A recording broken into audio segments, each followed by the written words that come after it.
Halo adik-adik, apa kabar semuanya?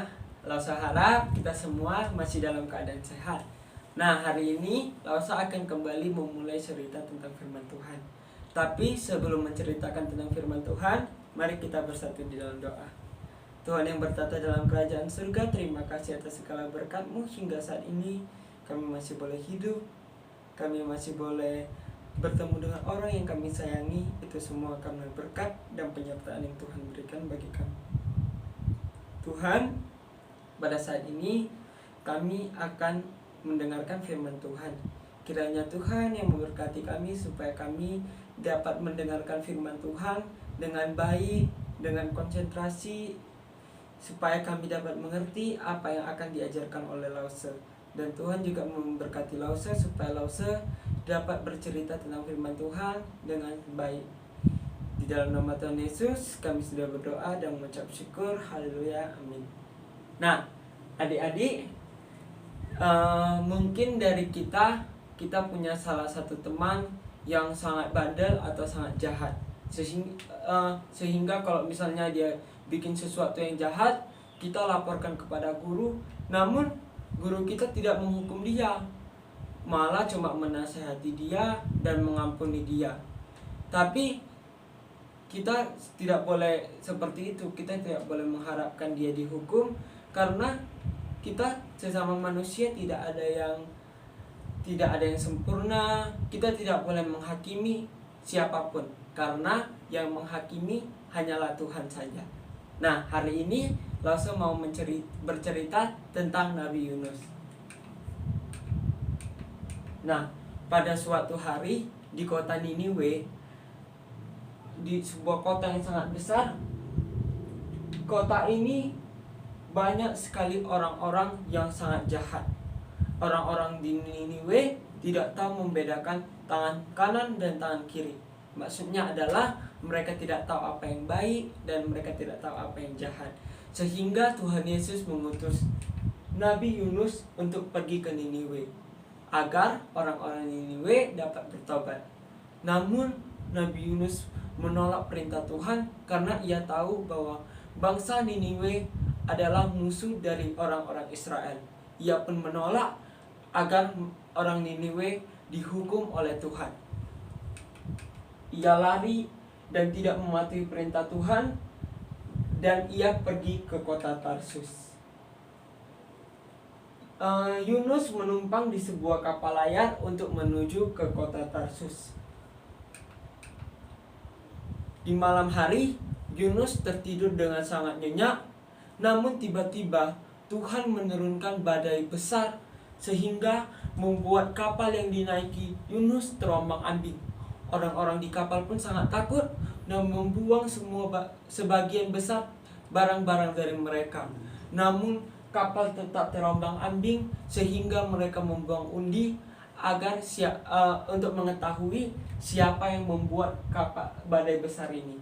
Mereka mengundi dan mereka tahu bahwa Yunuslah yang membuat badai besar ini, sehingga mereka melemparkan Yunus ke lautan.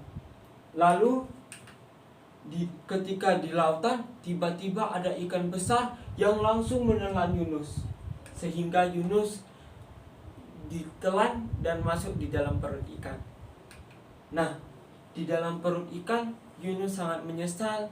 Ia nangis, ia bertobat di hadapan Tuhan, ia berserah dan meminta pengampunan kepada Tuhan. Ia terus berdoa agar Tuhan menyelamatkannya. Akhirnya pun Tuhan mengirim dan memerintahkan ikan besar itu untuk memuntahkan Yunus ke daratan.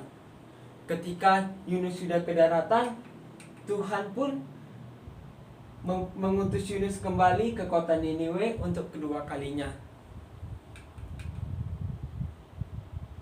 Akhirnya Yunus pun pergi ke kota Niniwe. Perjalanannya sekitar 3 hari untuk sampai di sana. Ketika sampai di sana, Yunus mengabarkan tentang firman Tuhan.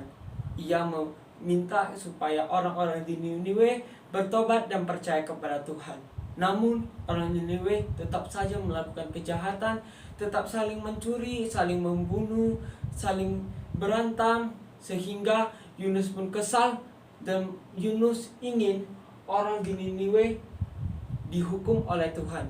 Namun ke hari ke-40 orang-orang di Niniwe semuanya berdoa dan percaya kepada Tuhan. Mereka mau bertobat dan mengakui bahwa Tuhan adalah juru selamat mereka.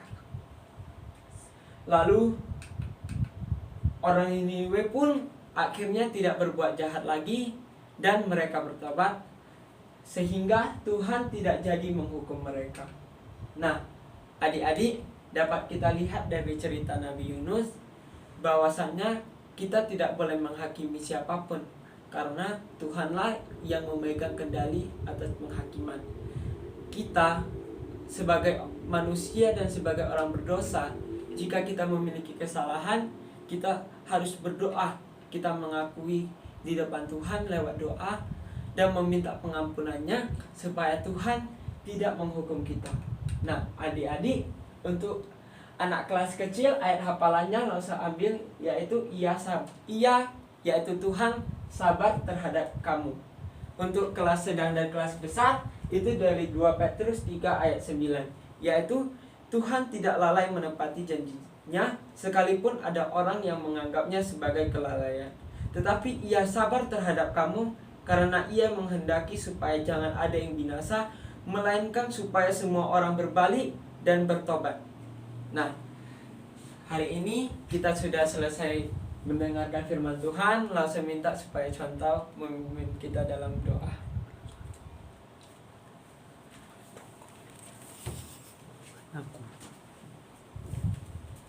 Doa. Terima kasih Tuhan, hari ini kami boleh mendengarkan cerita.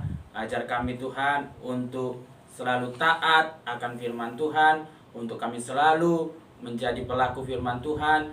Ajar kami Tuhan untuk selalu mengampuni orang-orang yang bersalah kepada kami juga. Dan ajar kami Tuhan ketika kami berbuat dosa, untuk kami selalu diinsafkan, untuk kami mau bertobat dan mengakui dosa kami. Di dalam nama Tuhan Yesus kami berdoa, amin.